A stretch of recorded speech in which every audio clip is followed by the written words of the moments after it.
అది వాటర్ సిలం బట్టి అది మొత్తం పైప్ వేసిపోయినారు. సర్పంచ్ గారు చెప్పలేదా? హాయ్ హలో అందరికీ నమస్తే, వెల్కమ్ టు స్టార్ జై మనం న్యూస్. ప్రతిరోజు ప్రతి సమస్య మీ కళ్ళకు చూపిస్తూ మనం ముఖ్యంగా కోలింపల్లి గ్రామంలో ప్రభుత్వ పాఠశాల సమీపంలో ఉండి పైప్ లైన్ పగిలిపోయి 15 రోజులు అవుతుంది. 1 కాదు 2 కాదు 15 రోజులు అవుతుంది. మేము చూడాలంటే చెప్పాలంటే ఇప్పుడు చూస్తున్నాం పైప్ లైన్ ఎలా పగిలిపోయిందో, నీళ్ళు ఎలా వృధాగా పోతున్నాయో మనం చూస్తున్నాం. చూడండి, ఈ పైప్ లైన్ పగిలిపోయింది.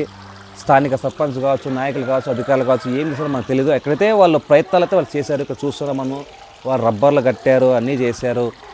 దాంతోపాటు చూశారు ఇక్కడ నుంచి మనం అక్కడ ఐరన్ రాడ్ ఉంది, ఐరన్ పైప్ ఉంది, ఇక్కడ ప్లాస్టిక్ పైప్ ఉంది. మీరు చూస్తున్నారు, ఇక్కడ ప్లాస్టిక్ పైప్ ఇక్కడ ఉంది, ఇక్కడ వచ్చి ఐరన్ ఉంది. అయితే ఇక్కడ మధ్యలో చూస్తున్నాం మనము, ఇక్కడ వీళ్ళు ప్లాస్టిక్ పైప్ వేసిన తర్వాత కూడా ఈ వాటర్ పోతూనే ఉంది. ఈ వాటర్ మామూలుగా పోవట్లేదు, గత 15 రోజుల నుంచి పోతూనే ఉంది. ఈ వాటర్ మీరు చూడొచ్చు. మన ప్రభుత్వ పాఠశాల సంబంధించి ప్రాథమిక పాఠశాల ఎక్కడ ఉంది మనకు చూస్తున్నాం. ఎంపీపీ స్కూల్ ఇక్కడే ఉంది, మీరు గమనించవచ్చు. ఈ నీళ్ళు ఎలా వెళ్తున్నాయి ఇక్కడ రండి మనం చూడొచ్చు. మొత్తం ఒక్కటి చూపిస్తున్నాము, ఎలా వెళ్తున్నా మీరు చూడొచ్చు. వాటర్ మొత్తం ఎలా వెళ్తుంది. ఇక్కడ మొత్తం పాచి కట్టింది. పాచి కట్టడానికి ముఖ్య కారణం ఏంటి? దాదాపు 1 రోజు 2 రోజులతో పాచి కట్టదు వాటర్ పోయడానికి. అక్కడ కూడా ఫుల్ పాచి ఉంది, ఇటువైపు పాచి ఉంది. ఇక్కడ చూసామంటే ఇది ఫుల్ ఫ్లెడ్జ్గా చెప్పాలంటే, ఎక్స్ప్లెయిన్ చేయాలంటే మీరు చూడొచ్చు. నేను ఇక్కడ కూర్చొని చెప్తున్నా, మీకు ఎక్స్ప్లెయిన్ చేస్తున్నా, కూర్చొని మరి చూపిస్తున్నాను. ఇటువైపు మొత్తం ఎలా పాచి కట్టిందో మీరు చూడొచ్చు. ఇది చూడండి, పాచి కట్టింది. చూసామంటే మనకు ఎంపీపీ స్కూల్, ఈ ఎంపీపీ స్కూల్ కూడా ఒక ప్రత్యేకత ఉంది. ఏం ప్రత్యేకత అంటే కేవలం 7 మంది విద్యార్థులు మాత్రమే ఉన్నారు. ఈ 7 మంది విద్యార్థులు ఉన్నదంటే దీంట్లో గొప్పతనం ఏంటంటే, ముఖ్యంగా చెప్పుకోవాల్సింది ఏంటంటే, ఈ సంస్థతో పాటు ఒక గొప్పతనం చెప్పాలి. ఆ గొప్పతనం ఏంటంటే, ఈ పాఠశాలకి ఉపాధ్యాయులుగా పనిచేస్తున్న మేడం గారి కుమారుని కూడా ఇదే స్కూల్లో ఆమె చదివిస్తున్నారు. ఇది ప్రతి ఒక్కరు గమనించాలి. ఎవరన్నా కానీ ప్రభుత్వ ఉద్యోగులు తమ పిల్లల్ని కార్పొరేట్ స్కూళ్ళకి, కార్పొరేట్ పాఠశాలకి ఒప్పిస్తుంటారు. ప్రభుత్వ పాఠశాలకి ఎందుకు ఒప్పించాలని చెప్పేది దీనికి నిదర్శనమే.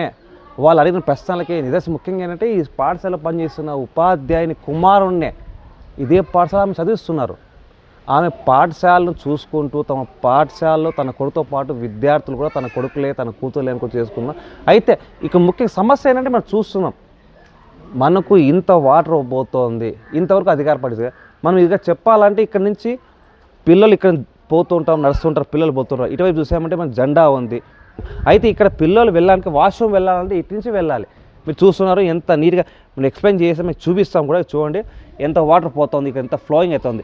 ఇంకా చెప్పాలంటే, ఇంకా చూపించాలంటే ఇంత పాచి కట్టింది. ఇక్కడ ఇంత పాచి చేయబడు పెద్దవాళ్ళే పొరపాటున జారి పడితే జర్రని ప్రమాదం జరుగుతుంది. అలాంటి చిన్నారులు, ముక్కలని పచ్చగా ఉండే చిన్నారులు, అలాంటి చిన్నారులు ప్రభుత్వ పాఠశాల వచ్చి చదువుకుంటున్నారు. వాళ్ళ అమ్మ నాన్నలు వాళ్ళ మీద ఎన్నో ఆశ పెట్టుకుంటారు, ఎన్నో కష్టపడుతుంటారు, వాళ్ళ కోసం ఎన్నో కళ్ళు కొంటుంటారు. అలాంటి విద్యార్థులకు పొరపాటున ఈ పాచిలో జారి పడితే జర్రాని జరిగితే దీనికి ఎవరు కారణం?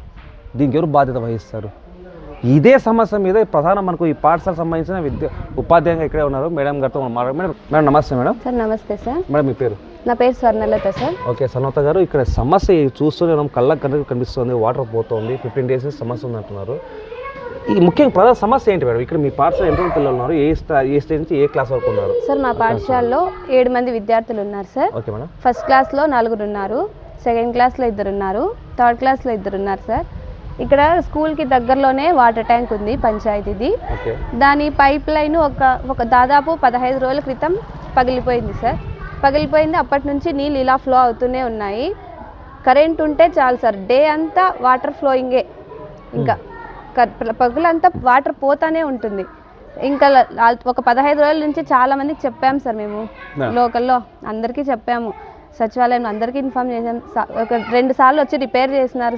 బట్ అదైతే వాటర్ ఫ్లో అయితే ఇలానే కంటిన్యూస్గా జరుగుతూనే ఉంది సార్. ఇంకా దానికి తోడు ఇంకా ట్యాంక్ దగ్గర గ్రామ ప్రజలందరూ బట్టలు అక్కడే ఉతుక్కుంటూ ఉంటారు. ఒకవేళ పైపు బాగానే ఉన్నా కూడా ఆ వాటర్ కూడా ఇలానే వస్తుంది. బట్టలు ఉతికిన నీళ్ళంతా కూడా ఇట్లానే వస్తూనే ఉంది సార్. సో పైప్ పగిలినా పగలపోయినా నీళ్ళు అయితే వస్తూనే ఉంది సార్. ఈ పైప్ పగలడం వల్ల ఈ సమస్య అయితే ఇంకా ఎక్కువ అయింది ఇప్పుడైతే. అంటే మేడం ముఖ్యంగా మనకు ఇక్కడ సర్పంచ్గా ఉంటారు, లోకల్ నాయకులు ఉంటారు, సచివాలయ ఉద్యోగులు ఉంటారు, ముఖ్యంగా ఎంపీడీఓగా ఉంటారు, సంబంధించిన అధికారులందరూ ఉంటారు. వాళ్ళ దృష్టికి మీరు తీసుకొని వెళ్ళారు? తీసుకెళ్ళినాం సార్, తీసుకెళ్ళినాము. అదే సార్ 2 సార్లు చేసినారు, అది ఇట్లా సగం సగం చేసినారు, బట్ ఇంక ఇట్లా వస్తూనే ఉన్నాయి సార్ వాటరు. అది ఊర్లో జనాలు అందరూ అర్థం చేసుకోవాలి సార్, మన పాఠశాల, మన పిల్లలు ఉన్నారు ఇక్కడ, ఇట్లా పాఠశాల ముందు ఇలా ఉంటే ఎలా అని వాళ్ళు జనాలు అర్థం చేసుకోవాలి సార్. ఓకే, అయితే మీ ప్రధాన ఉపాధ్యాయులుగా ముఖ్యంగా మీరు ఉండే టీచర్ ఒకరే కాబట్టి ఇక్కడ మీ పాఠశాల తరఫున విద్యార్థులకు ఎటువంటి భవిష్యత్తు కావాలి, ఏం కావాలని కోరుకుంటారు మీరు? ఇక్కడ ఏమి ముఖ్యంగా మీ ప్రధాన డిమాండ్ ఏంటి?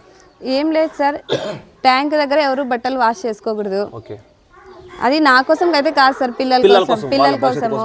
ఇంకా పైప్ లైన్ కూడా ఇంకా బాగా సరి చేస్తే బాగుంటుంది సార్, నీళ్ళు లీకేజ్ కాకోకుండా ఉంటే బాగుంటుంది సార్. చూసారు కదా, మనకు వచ్చేసి సోమందేపల్లి మండల కేంద్రం, మండల వ్యాప్తంగా మన సోమందేపల్లి మండలంలోని కొలింపల్లి గ్రామంలో చూస్తున్నాం. ఇక్కడ ఎంపీపీ స్కూల్ అని చెప్పేసి ఉంది, ప్రభుత్వ పాఠశాల ఎక్కడ ఉంది. ఈ పాఠశాల కూడా 7 మంది విద్యార్థులు ఉన్నారు. మనము పాఠశాలకు లోపలికి వచ్చాము, మనం చూస్తున్నాం విద్యార్థులు కూడా ఇక్కడే ఉన్నారు, విత్ యూనిఫామ్తో పాటు ఉన్నారు. ఈ చిన్నారుల భవిత కోసం మా స్టార్ట్ చేయి మనం ఒకటే కోరుకుంటాం, అధికారులు నాయకులు ఏ సమస్య ఏం చేస్తారో మనకు తెలియదు. కాకపోతే గత 15 రోజుల నుంచే కాకోకుండా గతం నుంచి ట్యాంక్ దగ్గర బట్టలు ఉతకడము, పైపులు పగిలిపోవడము, ఆ వాటికి ఫ్లో అవ్వడము, చిన్నారులో చదువుకుంటున్న ఈ పాఠశాల ముందర వచ్చేసి పాచి పట్టడము, ఏమైనా జరిగిందంటే ఖచ్చితంగా నా మీదే చెప్తారు అని చెప్పేసి మేడం కూడా మనకు ఆవేదన వ్యక్తం చేశారు. సో సంబంధిత అధికారులు కావచ్చు, నాయకులు కావచ్చు, ఎవరైనా కావచ్చు, గ్రామ పెద్దలు కావచ్చు, దీని మీద వెంటనే యాక్షన్ తీసుకొని ఈ వాటర్ ఫ్లోయింగ్ కాకోకుండా, అంటే ఈ నీరు ప్రవహించడం ఆపేసి అక్కడ బట్టలు ఉతుకోకుండా చేసి ప్రజలతో పాటు వాళ్ళకు మమేకం అవుతూ విద్యార్థులకు ముఖ్యంగా న్యాయం చేయాలని చెప్పేసి స్టార్ట్ చేయమని కోరుకుంటుంది. ఈ పైపుల విషయం మేము కూడా రైతులు మేము బాధపడుతున్నాం. ఏమైనా పైపు ఒకసారి పోయిందనుకో అది సెట్ కావాలంటే ఒకసారి వేయలేదు చేసి మేము దీన్ని ఫస్ట్ ఇన్ని పైపులు వెల్డింగ్ చేపిస్తామని చూస్తున్నాం, అది సెట్ కాలే. మళ్ళీ అదే కిచెన్ కదా, అది సెట్ కాలే.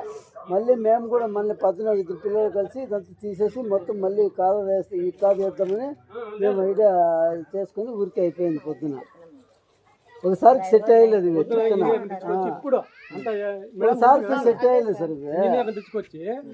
ఇది 6 పగిలిపోయింటే 2 కూడా వేసినాడు పగిలిపోయింటే. ఇంజనీర్ పిలుచుకొచ్చి చెప్తే సార్ ఇప్పుడు చేపించేసాను, ఇప్పుడు సోమందేపల్లి తెచ్చి మామూలు పీవీసీ పైప్ పెట్టి టక్కన సెట్ అయిపోతుంది. ఇనుప పైప్ కదా, ఇనుప పైప్ అయితే ఎంత చేస్తానా కానీ జనాలు కూడా అదే పని లీక్ అయిందంటే వస్తూనే ఉండదు, చేస్తూనే ఉండదు. ఈ పల్లి కాదు, ఈ పల్లి 6 పల్లెలు స్టార్ట్ కూడా 15 నుంచి అంగన్వాడీ చెప్పినా కానీ అది నీళ్ళు, ఆ నీళ్ళు ఇక్కడ వస్తాయి. ఈ నీళ్ళు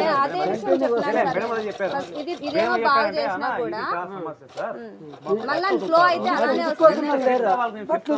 లేరమ్మా. చెప్తే ఇప్పుడు నేను ఏదైనా అంటున్నాక ఇప్పుడు నాతో మాట్లాడతారు నిష్ఠూరం అట్లా పల్లెల్లో. మొత్తం మేము చెప్పినా కానీ మీకు స్థలం ఉంది, మీరు ఇంత ఊసుకుంటారు, మాకు లేదు అంటారా? చెప్పండి, మీరు చెప్పండి.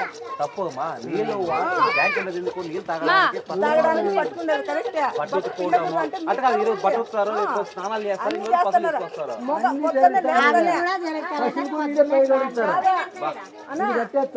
లేస్తానే మీరు చూసే చాలా అవుతుంది. ఆడ గల్లా చూసేది ఆడే, ఫోటోలు పెడుతుంది ఆడే.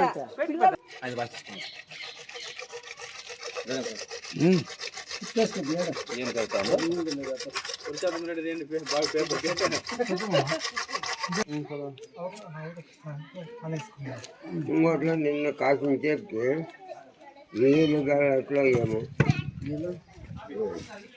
తుంగోడు పంచాయతీ కొలింపల్లి గ్రామం, నా పేరు ప్రతాప్ రెడ్డి. ఇక్కడ ఈ ఐరన్ పైప్ వేసినారు, ఐరన్ పైప్ వేసి అది శిలం బట్టి ఇదైంది. మళ్ళీ మనం ఐరన్ పైప్ వేయాలంటే దానికి సెట్ కాదు, దానికని పీవీసీ పైప్ వేసి దానికి ఇది చేసింటే అది ఏదో నీళ్ళు లీక్ అవుతుంది. మళ్ళీ ఇప్పుడు రెడీ చేస్తున్నాము. రెండోది వచ్చేసి ఇక్కడ పక్కనే స్కూల్ ఉంది. ఈ ఊర్లో కూడా ఏదో కొంతమంది అంతా ఏదో బట్టలు ఉతుకుతారంటే ఆ నీళ్ళు కూడా వచ్చి ఇట్లా అవే నీళ్ళతోనే వచ్చి ఆ పాసి పట్టిండేది. ఈ నీళ్ళు అయితే పెద్దగా డ్యామేజ్ అయితే లేదు. ఆ బట్టలు ఉతకడం వల్ల ఊర్లో వాళ్ళు కూడా చెప్తాను అమ్మేయాలంటే పక్కన పిల్లలు ఉన్నారు, ఏదో వాళ్ళు మన పిల్లలు కట్టే ఉండాలా, ఊరు బాగుండాలా, ఆ పని చేయొద్దన్నా కానీ కొంతమంది ఏదో అదే పని ఉతుకుతున్నారు. దాని నుంచి ఈ సమస్య ఇప్పుడుతో మేము ఈ పైప్ లైన్ కూడా రెడీ చేస్తున్నాం లీక్ కాకుండా. పైన ఉంది కదా, పై నీళ్ళు వచ్చిన తర్వాత కింద రంధ్రం ఎక్కువైంది అని నీళ్ళు కారిపోతా ఉంటాయి, కిందకి వెళ్ళిపోతూ ఉంటాయి. అది స్టాప్ అయితే మోటార్ ఆపేసినా నిలిచిపోతుంది. అట్లా రిపేర్ అయ్యింది ఎన్ని రోజులు అయిందమ్మా? వారమా 2 వారాలు అయింది. 2 వారాలే రిపేర్ చేసిపోయి. ఇక్కడ ఏ ఊరంతా ఒకరే కాదు, ఒకరు నానే పని లేదు, అందరూ ఉతుకుతారు. నేను కూడా అడు ఉతుక్కొచ్చి ఇటు దేవుకుంటా. అది నేనంటే పెద్ద కాదు, నేను ఉండే మాట చెప్తాండా. అట్లా కదమ్మా, ఇక్కడ బట్టలు ఉతకడం వల్ల ఈ నీళ్ళన్నీ స్కూల్ ముందరికి వెళ్ళిపోయి పిల్లలకి ఆరోగ్యాలు చెడిపోవమ్మా. కొంతమంది ఇప్పుడు అక్కడ పక్కన ఉతుక్కుంటున్నారు, కొంతమంది ఉతుక్కొచ్చి దేవుకు పోతాడారు. అట్లా నేను కూడా మా ఇంటి దగ్గర ఉతుకుతాను, ఇక్కడ దేవుకు పోతాను. నేను నిజమే చెప్తాను, అబద్ధాలు నేను చెప్పను.